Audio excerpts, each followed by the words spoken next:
کوئی پتہ نہیں ان کو کہ بھائی پوٹین کسی وقت بھی رشین کے ساتھ حملہ کر دے. اب پوٹین جو ہے وہ ایک طرح سے یورپ کے ساتھ کھیل رہا ہے, مغربی طاقتوں کے ساتھ, اور مغربی طاقتیں اس کے کھیل کے اندر یہ ہے کہ ان کو بڑے آنکھیں کھلی رکھنی پڑتی ہیں. اس لیے حالات جو ہے وہ مخدوش بھی ہیں, اور بظاہر عوامی پریشر جو ہے وہ جنگ ہونے نہیں دے گا جو نظر آتا ہے. جی خان صاحب, آپ نے کہا کہ کوئی مسلمان ملک کھل کر اسرائیل کی حمایت نہیں کر رہا, اردن تو کھل کر رہا ہے. دیکھیں, اس نے فضا کے معاملے میں یہ کیا کہ ہاں جی وہ فضا انہوں نے استعمال کر لی ہے. ابھی بھی جو ایجپٹ ہے اس کا ایک ڈیلیگیشن گیا ہے, اسرائیل کا بھی گیا ہے وہ بڑا ڈیلیگیشن, وہ ابھی تک تو بھارت سمجھانے کی کوششیں کر رہے ہیں. اس طرح ساتھ ہی جو ہے وہ ڈیلیگیشن بھی ایران کے مسئلے میں گیا ہے کہ بھائی فلسطین کے مسئلے کے اوپر کہ بھائی اس مسئلے کا حالات نکالیں تاکہ یہ جنگی صورتحال پیدا ہوئی ہے, اس سے عوام کا خوف جو ہے وہ ختم ہو اور عوام اس سے باہر آئے. اردن اگر ساتھ دیتا ہے اسرائیل کا تو دیکھیں کوئی لڑاکا تیاروں میں نہیں دے گا یا کسی جنگی فوج میں نہیں دے گا, سوائے اس کے کہ اوپر سے اپنے میزائل گزرنے دے, تو اس کے علاوہ اس سے زیادہ تو ان کی مدد کو کرنے کی پوزیشن میں نہیں ہے. وہ اصل میں اردن جو ہے وہ ڈرتا ہے فلسطینیوں سے, کیونکہ اس کے ملک کے بعد ہی آبادی جو ہے وہ فلسطینیوں پر مشتمل ہے. اگر وہ ایسا اقدام کرتا ہے کہ کھل کر سامنے آتا ہے اسرائیل کے فیور کے اندر اور اسرائیل کو جنگی مدد کرتا ہے, تو پھر اس کو اپنے ملک کے اندر ایک نیا اندرسیہ پیدا ہو جائے گا. فلسطینی اس کے اوپر خاموشی رہیں گے. خان صاحب, آپ سمجھتے ہیں کہ یہ نہ ہو کہ امریکہ اور اسرائیل مل کر ایران کے لیے کوئی پریشانی بن جائے اور کوئی اس کے اوپر حملہ کر دے؟ دیکھیں, ابھی تک تو ایسی پوزیشن میں نہیں ہے امریکہ. امریکہ کے اندر انتخابات جو ہے ان کو بڑی اہمیت دی جاتی ہے, اور اس طرح جب تک الیکشن نہیں ہو جاتے اس کے بعد نئی آنے والی حکومت کیا کروٹ لیتی ہے, کیا کس سمت میں جاتی ہے, وہ بات کی بات ہے. لیکن جب تک الیکشن امریکہ میں نہیں ہو جاتے اس سال کے انت تک, اس وقت تک میں نہیں سمجھتا کہ امریکہ جو ہے کسی جنگ کی صورتحال میں جانے کے لیے تیار ہوگا. خان صاحب, یہ بھی خبر ہے کہ جس طرح ابھی آپ نے بتایا کہ نیٹو اور روس سے کچھ دنوں کے تک آمنے سامنے ہو جائیں گے, اور پولینڈ میں بھی اس کی تیاری کی گئی ہے, فن لینڈ, سویڈن میں بھی امریکہ نے اپنا سسٹم جو ہے وہ سیٹ کر دیا ہے. تو آپ دیکھ رہے ہیں کہ کوئی ایٹمی جنگ کی طرف جا رہی ہے دنیا اس وقت؟ دیکھیں, تیاری میں نے آپ سے کہا کہ تیاری سب ہے, ہاتھ پہ ہاتھ رکھ کے تو کوئی نہیں بیٹھ سکتا نا, اس لیے کہ دشمن جو پروٹین ہے اس پر کسی کو اعتبار نہیں ہے, کہ اس سے سب خوف زدہ ہے کہ وہ کسی وقت کچھ بھی کر سکتا ہے. اس لیے تیاری سب کر رہے ہیں, لیکن جنگ کا آغاز میں نہیں سمجھتا کہ مغربی دنیا جنگ کا آغاز کرے گی. اگر ہوگا تو وہ رشیا کی طرف سے ہی ہوگا. خان صاحب, پچھلے دنوں ایرانی صدر کا پاکستان کا دورہ تھا. اب اطلاع یہ ہے کہ امریکہ نے کہہ دیا کہ جناب اپنا بندوبست کر لو, اور کوئی پابندیاں لگانے کے بارے میں سوچ رہا ہے. آپ کیا کہیں گے اس کے بارے میں؟ دیکھیں, یہ بات پہلے دن موجود تھی, جو بیانات پاکستان کی طرف سے دیے جا رہے تھے اس میں اس بات کا اظہار موجود تھا کہ ایران نے بڑی پابندیاں لگانی ہیں اس بات کے اوپر. اسی لیے کوئی معاہدہ نہیں ہوا. مفاہمتی یادداشتوں کو دستخط کر لیے جتنے مرضی کر لیں, کوئی ایسا معاہدہ نہیں ہوا کہ ہاں جی ایران پاکستان سے 50 لاکھ ٹن چاول درآمد کرے گا. کوئی ایسا معاہدہ آپ نے جب پڑا ہے اس سارے دورے کے دوران؟ ہاں, تجارت کھول دیں گے. ابھی جو بات ہوئی ہے وہ یہی ہے کہ بارڈروں کے اوپر جو ہے وہ مارکیٹیں کھول دی جائیں گی. اب یہ ملک کی آبادی 12 کروڑ پنجاب میں رہتی ہے, بلوچستان کے ساتھ بارڈر ملتا ہے ایران کا, وہاں کی آبادی کتنی ہے, یا اس علاقے کے لوگ جو ہیں جو چھوٹے چھوٹے گاؤں ہیں وہاں کتنے لوگ رہتے ہیں. یہ تو سوائے اس سے کہ ہاں اسمگلنگ کے اڈے کھل جائیں گے, اسمگلنگ مارکیٹیں, جیسے پشاور میں 12 مارکیٹیں کھلی تھی ایک زمانے میں افغانستان کے ساتھ, اسی طرح یہاں کہتے ہیں کہ مارکیٹیں مزید کھول دی جائیں گی. تو جو ریگولر تجارت ہے جو بینکوں کے ذریعے کی جاتی ہے جس سے معیشت کو فائدہ پہنچتا ہے, وہ کام ابھی نہیں ہوگا. اور اس کا وجہ یہی ہے کہ وہ امریکہ جو ہے وہ ہمیں اس جواب کی اجازت نہیں دے گا. خان صاحب, ایک پوائنٹ ہے. اسی لیے میں نہیں کہہ سکتا کہ ان کا دورہ کو اتنا کامیاب رہا ہے تجارت کے لحاظ سے یا معیشت کے لحاظ سے. ہاں, اندرون خانہ حکومتوں کے درمیان باتیں ہوتی ہیں جو خفیہ رہتی ہیں, میں بھی ایک دوسرے کی مدد کرنے کے لحاظ سے اگر جنگ لگ جاتی ہے یا کسی پہ مشکل وقت آتا ہے تو کس طرح مدد کر رہی ہے کہ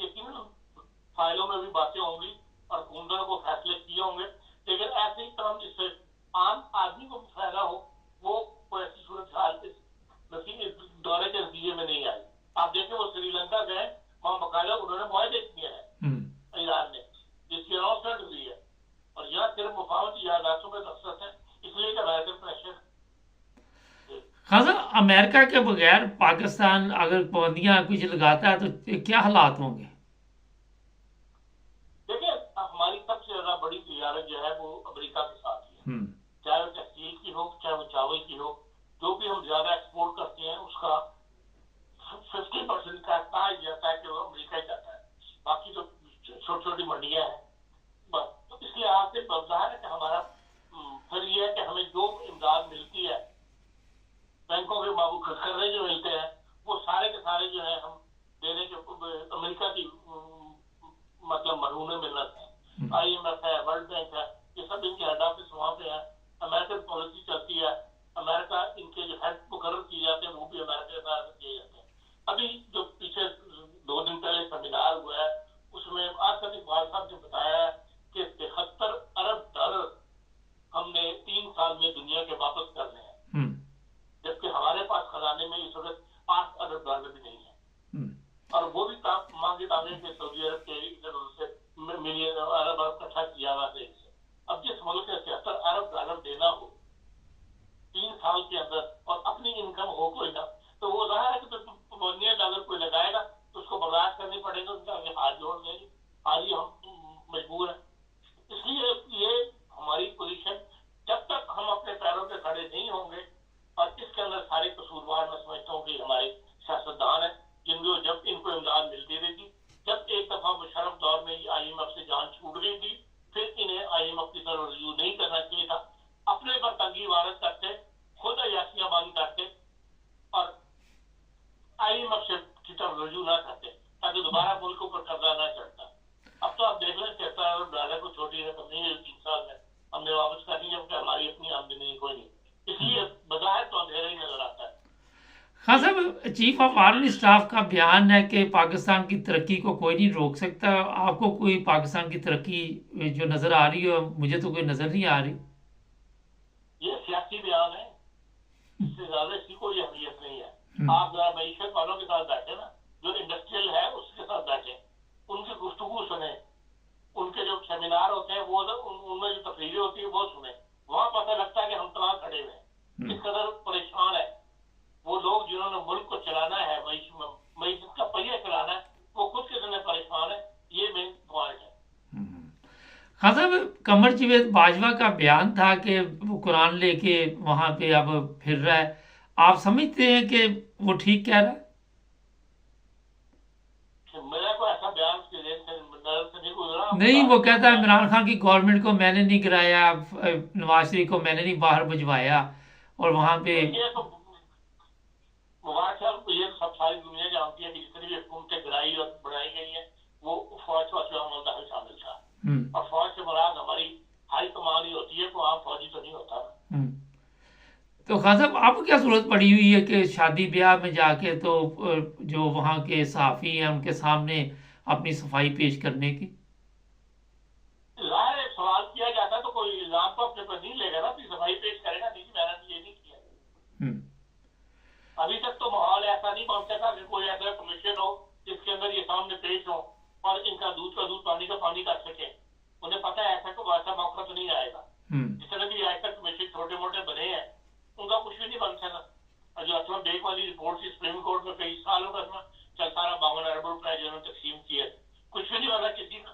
کا کچھ نہیں بگاڑ سکے۔ اس لیے ان کی پوزیشن تو بہت اسٹرانگ ہے، ایک دم بیچ میں آرمی اپنے پرانے لوگوں کو مدد کرنے کے لیے بیچ میں آ جاتی ہے، اس لیے وہ جو مرضی چاہے بیان دیتے رہے، لیکن یہ دنیا جانتی ہے کہ جو بھی حکومتیں گری گئی ہیں بنائی گئی ہیں ان میں انہی کا عمل دخل شامل تھا۔ ہم اب بھی جو حکومت بنائی گئی ہے وہ انہی کے عمل دخل کے ساتھ بنائی گئی ہے۔ خان صاحب، یہ جو حکومت بنائی گئی ہے اب نواز شریف کو پریشانی بنی ہوئی ہے، کل رانا ثناء اللہ اور جوید لطیف کی پریس کانفرنس تھی کہ دوبارہ صدر نون لیگ بنایا جائے گا، آپ سمجھتے ہیں کہ نواز شریف جو ہے وہ سکون میں نہیں ہے شہباز شریف کو وزیر اعظم بنا کر؟ میں نہیں سمجھتا اسے کوئی پریشانی ہے، پارٹی اس کے ہاتھ میں ہے نواز شریف کے، اور اس کو وہ سزا ہوئی تھی، اور سزا یافتہ کسی صدر ہو نہیں سکتا کسی سیاسی پارٹی کا، اس لیے اس کو اپنی صدارت جو ہے وہ شہباز شریف کے پاس دینی پڑی تھی۔ اب اس سے مقدمے ختم ہو گئے، سزا بحال ہو گئی ہے، ختم ہو گئی ہے، آپ ممبر نیشنل اسمبلی بن گیا ہوا ہے، اب اس کے قانونی رکاوٹ کوئی نہیں اس کے صدر بننے میں، پارٹی کا صدر بننے میں، اس لیے وہ پارٹی کی صدارت جو واپس لے رہا ہے، اس سے